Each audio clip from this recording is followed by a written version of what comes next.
KGF 2 has created history. Irrespective of you like the film or not, you cannot deny this. Because Prashanth Neel and the team has successfully, that's the main word, successfully taken the mass hero commercial genre of Indian cinema and added swag to it, big action set pieces, a whole world building, and created something unique out of it. You know, the technical brilliance they achieved, the storytelling, it will be nothing less than an inspiration for many filmmakers to come. And this franchise will be remembered for starting something different in Indian cinema in terms of hero mass commercial films. S.S. Rajamouli already did that for the Indian masala commercial films with Bahubali 2 and Triple R, but Prashanth Neel has done it for the hero mass masala film, the one-man army, the larger-than-life character.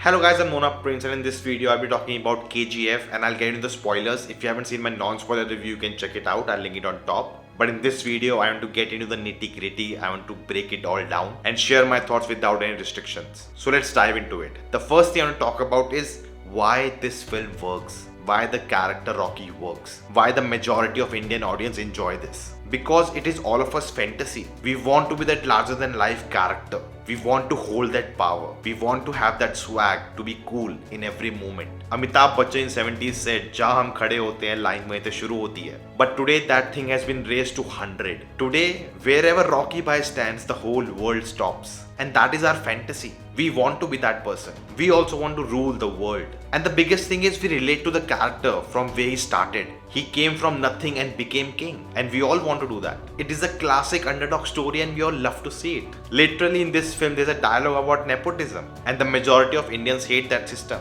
They all want to believe in the merit. Whoever deserves it should be at the top. And the biggest of them all, the motivation behind the character. He's doing it for his mother. And we all love our mothers. In Indian society, we keep our mothers on a pedestal. And we all want to fulfill our wishes. Doesn't matter how crazy or out of the world they are. But all of that only works in fantasy and in this film. And that's why the audience are on board for it. He is a superhero without any powers, but we are with it. We don't care. Because as audience, we have developed that connection with Rocky. We want him to succeed. He should not lose. And whenever he loses, we feel for him. We want him to fight back. And he does, and he comes back stronger. And we cheer for him. That's what the film is about. That's why we feel so happy looking at him on the screen, being so badass. I have to say this, that the trailer was edited so well. They didn't give away anything. Nothing at all. And there are so many surprises watching the film. Now let's talk about the characters and the plot. First we have to start with Rocky Bhai. From the start to the end, the whole plot, how he has become the king, what are the issues he's facing, how he's managing everything at KGF. All of it was very well done.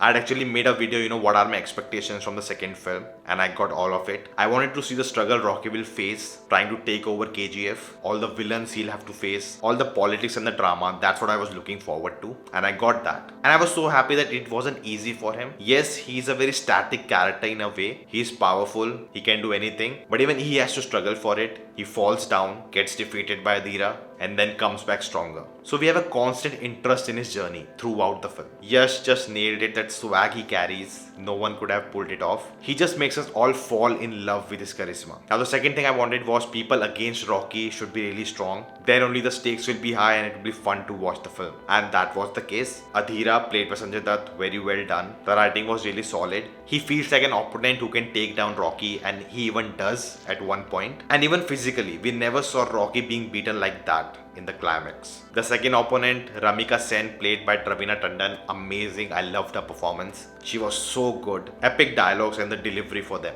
outstanding. She wasn't a physical opponent to Rocky, but a powerful opponent. That mother-son relationship, the soul of this film, is never out of the film, and that is my favorite part about this franchise. And in this one, we get to see the father also, who is just a drunkard. There were so many theories, oh, Rocky is a son of Adhira. Not at all. And if that was the case, it would have defeated the whole purpose. Rocky is formed by his mother. What her mother wanted, what she made out of him. That's the whole point of it. If you make Adhira the father, then it's like, oh, it's in the blood, that's it. That would have defeated the whole purpose. So I love this touch. It just made clear that the mother-son story is the soul of it. Coming to the ending, from the first film itself, we knew Rocky will die. That's what the mother said, right?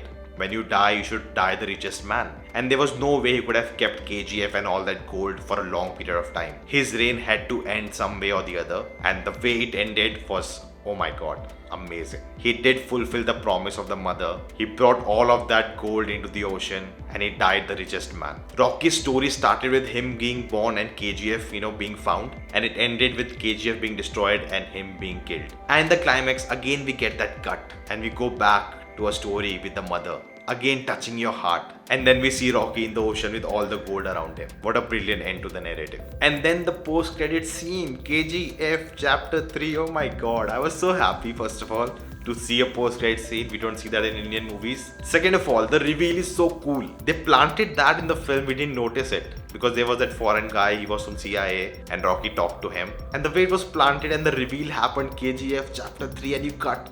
Amazing, loved it. And the audience, had gone out. They saw something is there, everyone rushed in and they saw that and they were cheering for it. I was actually expecting something from Salar, maybe it's connected to KGF in some way or form, but that wasn't the case. I love in the film how they do a recap of everything that happened in the first movie while the kids are telling a tale to Srinidhi Shetty's character. First of all, so well done. Second of all, that's how stories travel from the ancient times. People used to write these down, they used to perform plays over it, and that's how stories have traveled from ancient times to today. And the way they depicted all of it, amazing, loved it. And even in these two movies, a story is being told which was written by someone, which was forgotten by the history, but it's now coming back. So there are different levels to all of it. Technically the film is very well done. Cinematography by Bhuvan Gowda, amazing. Unlike last time, they added film grains to it to give that look. Music by Ravi Basur was amazing. The set design, the costume, the action, everything was well done. VFX was solid, but there were many moments you could tell it's VFX and it could have been improved. Now coming to the editing. Now in the first film, I had a big problem with the editing. That is just too fast paced, too many cuts, and the film is not letting me to appreciate the beauty of the cinematography. But the same style of editing is repeated in this film, and this time actually I was ready for it, so I didn't mind it. There was this car chase and we were cutting to black, and I actually enjoyed it. It was something different. It was a unique way to hide VFX, don't show much, and I found that pretty interesting. And I would say watching the film in Hindi is much easier, because I remember when I watched Chapter 1 with subtitles with my friends,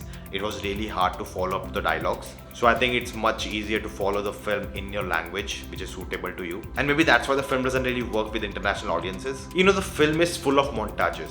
Prashanth Neel just loves that. All the reveals, all the big moments, he just loves to cut to several different things, and when all of them come together, they tell you that story, what really happened. And I remember when I studied about montages, the example for it was The Godfather, the ending scene, the climax, and the same editing is used so many times throughout this film. The film is just build up, and that was the same with Chapter 1. So stylistically there's no difference between the two films, and that's why they're coherent, they're consistent throughout. Now let's talk about the issues I had in the film. First, the sound. I asked everyone and everyone had the same issue. The sound is just too loud. At some moments, you cannot hear the dialogues. And I said in my non-spoiler review, I was wearing a turban, so I was still safe. But still, the music was so loud. I don't know if it is a creative decision or something went technically wrong and the sound is just too loud. Hopefully, the makers reduce the volume and send the film out again. Now, the second thing is the whole romance angle. First of all, it doesn't really work. It's too simplistic. And second of all, it is very problematic. Rocky in a way just kidnaps her and waits for her to fall in love with him. The Stockholm Syndrome. It was literally that. And calling her his entertainment, referring to her as if she is his property. It is actually like Arjun Reddy and Kabir Singh. But the difference is there it's a well-educated man, whereas here it's a gangster. And you wouldn't expect a gangster to know about consent or know about these things. And because the film is so mainstream, Rocky Bhai is celebrated across. Rocky Bhai, Yash are influential on the public, on the youth. Of course, Rocky has ethics and morals. He'll not force himself upon her, but still the things shown are problematic, and these things needs to be discussed. I know Prashanth in an interview already said that he doesn't know how to direct romance, and that's very clear in the film. And it was a very cliche thing. Yes, she falls in love, they get married, she's pregnant, and then she'll be killed. So our male hero gets angry and the plot moves ahead. So I was not really a fan the way it was executed. Now when she dies, there's a pin drop silence. And because the music has been so loud throughout the film, you notice that silence. So that was well done. Now there are some plot inconsistencies and confusions for me. Like, with Adhira, when he beats Rocky and lets him go, and then Rocky, goes to UAE or wherever. Why isn't Adhira going and capturing KGF? Like, what is he waiting outside for? That I didn't get. Also, when in Bombay, Shetty has killed everyone related to Rocky, and Inayat Khalid has taken over everywhere. From where did he get more people to get everyone killed and take control back? Like, where are these people coming from? So that felt little convenient. You know, in the first film, we learned that there are 5 pillars for the KGF to work smoothly. But actually, in this film, Rocky kills all of them one by one. So I'm wondering now how KGF is working. So we don't get into those details. Maybe we didn't have time to delve into all of that. But that was a missing link for me. Also later we don't see what happened to Inayat Khalil. Now I'll be watching the film again, maybe these things get sorted out for me or maybe not, we'll see. Now the last thing I want to talk about are my favorite sequences in the film. Definitely after the 3 years gap when we finally see what has happened to KGF, it has transformed. That reveal was epic. The police station sequence we saw in the teaser, amazing, so well done. Just after the interval when he defeats Adhira, oh my god, that had me so many goosebumps. And of course the ending, I've already talked about it. I'm sure I'm missing out on some scenes, but we'll be doing a live session, so there we can talk all about it. So to get that, do subscribe to the channel. Through channel membership, you can support this channel and help me continue this journey ahead. And in turn, you get various perks. To know more, click on the join button. For more information, check out the community page. So guys, that was the video. Thank you for watching. If you like this, the thumbs up button, share this video in the comments your thoughts. If you haven't subscribed yet, check out the videos if you like them too. Do consider subscribing and I'll see you next time. देखो देखो देखो करता है सुल्तान देखो देखो देखो करता है सुल्तान. Okay.